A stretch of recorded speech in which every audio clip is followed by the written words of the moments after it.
Use No Nonsense November, day 4, to supersize your business by embracing change, choosing to change. Well, this might be sounding a little off the wall, but my entire corporate career was about being a change agent, being a leader, a modeler, and an agent for change in some way, shape, or form. I remember my first job out of college was working at a toilet paper manufacturing plant. And we were trying to take the employees that were just groups that worked different shifts and turn them into actual teams. That's how old I am. We were implementing teams in manufacturing as my first job out of college. And that meant being a change agent. We were taking people that have, some of them worked there for 20, 25 years and telling them, okay, well, now you're going to contribute more to your job than just having your body show up and run one piece of equipment all day long. You're going to learn to be a safety person, mechanical, a quality person, all the things that this team needs to function and run well. Let's just say it was not a minor change to many of them, and it was not a small undertaking for those of us that were the frontline leaders of those teams.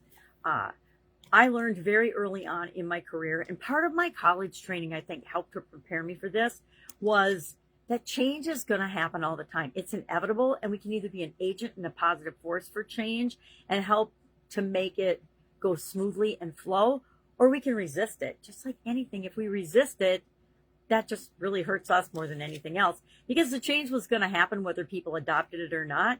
And some people left the organization over it, and that's always your choice, right?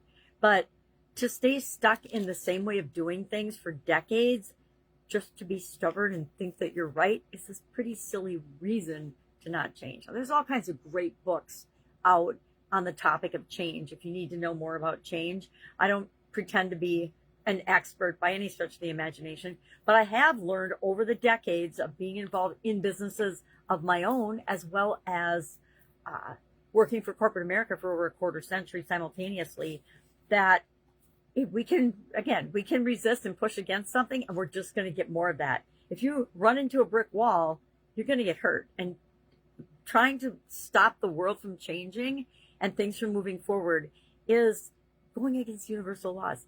Energy changing all the time and never being created or destroyed, that's a universal law. We can try to resist that, but what's the point? Because it's going to happen anyway. It's like trying to control the weather. If we try to control things that are outside of us and things that we can't control, it's an exercise in futility. So today, our action item question is to ask yourself, what is one way that I can embrace change and demonstrate it for the rest of the people in our organization? Because the speed of the pack is indeed determined by the speed of the leader. If you are a change resistor, and there's certain areas in our lives that we just are. I am a technological change resistor. I am not an early adopter. I have a sister that's an early adopter. It's amazing to me that we can all be raised in the same exact environment almost and be so different. There's 4 girls in my family and an AFS sister, Des. But all 4 of us, I'm sure we have very many similar traits and abilities and skills, but we also have very different ones, very different ways of looking at the world, very different ways of looking at ourselves, very different ways of interacting and making the world a better place. But one of my favorite tools back from when I was in corporate America, and it's still one of my favorite tools and still sits by my desk today, or my recording area anyway, is a little book called The Memory Jogger. That happens to be Memory Jogger 2, but I had the original hard ones, and have used this because it's right up my quality alley. It uses a lot of tools and things like histograms and tracking and statistics that were paramount to me doing a good job in my roles in corporate America.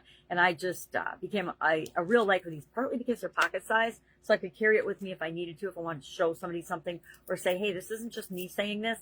Why don't we try doing this, etc. Because change is happening all the time. So we can embrace change and go with it and flow with it, and realize that I don't know if it's the cost of growth and supersizing, but maybe it is. Maybe it's one of the things we pay is being great at change in order to build and grow and supersize our businesses. It also behooves us to adapt fast and scale even faster. The faster we adapt to our changing world and changing environment and people's changing needs and wants and desires, the better we serve them, the faster our business grows. It's an ever evolving upward spiral if we so choose to make it that. If we resist it right down here, guess what? We're going to get stuck, and we might get stuck with our same group of customers, but we're going to have a really hard time growing and building and morphing into the organization that we want to be to make the world a better place, right? So today, one way that you are going to embrace change going forward.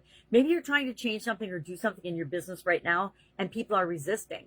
Maybe you're going to come up and share one way that you can help people to get over their resistance to this particular change. This way we can learn from one another, help one another, mastermind, coach, and build one another up by sharing what's going on with us in the comments below. That's it. If I can help you in any way, ask. Otherwise, I will be with you tomorrow. Have an amazing day. Change is good. Goodbye.